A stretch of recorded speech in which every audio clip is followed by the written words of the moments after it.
ত্রিপুরায় আত্মপ্রকাশ হলো গঙ্গা সমগ্র সংগঠনের। সোমবার আগরতলা প্রেস ক্লাবে সাংবাদিক সম্মেলন করে গঙ্গা সমগ্র ত্রিপুরা প্রান্তের তরফে গঙ্গা সমগ্র ত্রিপুরা প্রান্তের সহ সংযোজক প্রকাশ চন্দ্র বিশ্বাস বলেন, গঙ্গাকে আশ্রয় করে যে সমস্ত যারা জীবিকা নির্বাহ করেন তাদের বাঁচানোর রাস্তা তা গঙ্গা সমগ্র দেখার কাজ করবে।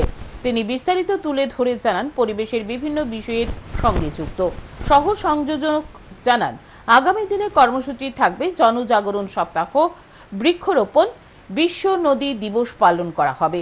ত্রিপুরায় অনেকদিন আগে থেকে কাজ শুরু হলো, এর আত্মপ্রকাশ এদিনই হয়। এদিন একটি কমিটি গঠন করা হয়েছে বলে তিনি জানান। পরবর্তী সময়ে জেলা সহ বিভিন্ন স্তরে সমিতি গঠন হবে।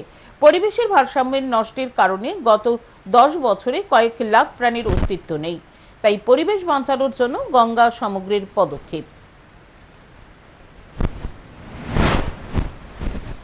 দেখা যাচ্ছে যে বেআইনি ভাবে আপনার অনেক সময় জলটাকে অনেক পুকুর বন্ধ করে দেওয়া হয় বা অনেক কিছু করা হয়, তো সেগুলো যাতে না করতে একটা লিগ্যাল সেল থাকবে।